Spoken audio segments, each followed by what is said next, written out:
Hey, what's up? It's GC Kinsey, here to show y'all how my voice has changed on testosterone for the third year running.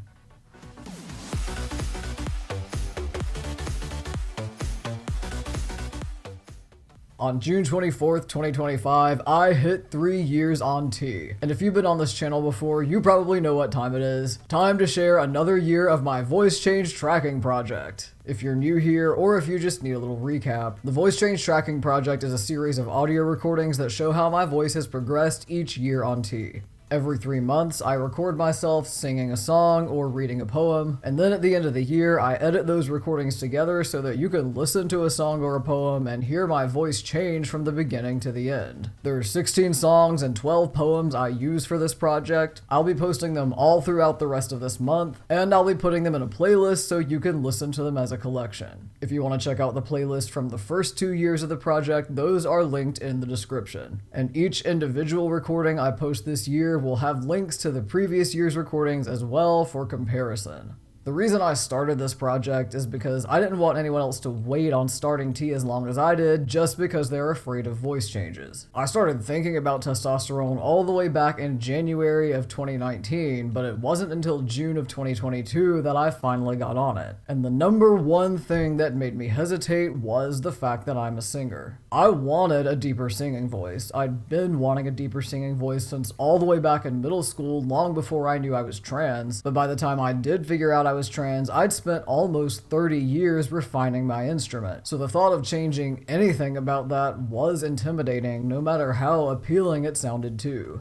I knew my favorite cis male singers had all been through the voice change and come out with great singing voices on the other side, and I'd listened to a ton of recordings of trans men and trans masculine envy saying, "This is my voice 3 months on T, this is my voice 6 months on T, etc." But the big gap that was missing for me was, what about trans singers on T? Especially ones who, like me, were a little older and had already been through their first puberty. There were just not as many examples of that, not as many data points to show me what might happen. Of course, everyone is different and every person's journey on T is their own, but it still helps to have at least some idea of what to expect. The more other people share their journeys, the more that lets you start your own with some kind of roadmap. So once I finally was ready to take the plunge, I decided to document my journey on T so that any other trans singers who were thinking about going on it would have one more data point to help them decide. And so that other trans singers on T might be inspired to document their journeys too. Over these past 3 years, I've seen more and more trans singers on T emerge, which is a beautiful and amazing thing. I've linked in the description to all the trans and non-binary folks I can find who've shared recordings of their singing voice changes on T. And if you're one of them and don't see your name on that list and would like me to add it, please let me know in the comments. I would love to hear from and connect with other trans and non-binary singers on T.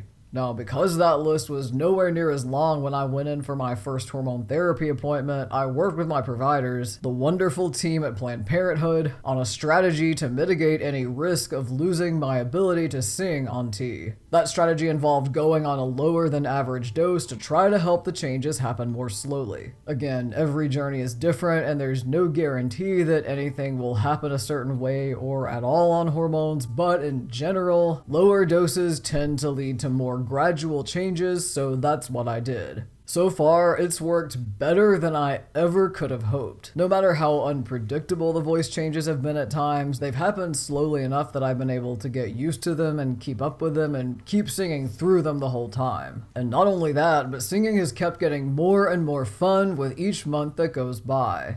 If y'all want to see some of the other resources I have on this channel for singers on T, check out my voice masculinization playlist, which is full of vocal tips and exercises, my vocal analysis videos, which go in depth about how I've used my singing voice before and after T, my pre-T and post-T voice recordings, which have a bunch of songs I've recorded outside this project, and my cosplay music videos, where you can hear even more vocal performance examples. All of those resources are linked in the description. I hope y'all enjoy all the new recordings for the voice change tracking project that'll go up this month. And with that, thank you so much for watching, thank you so much for all of your support, and I will see you on the next one.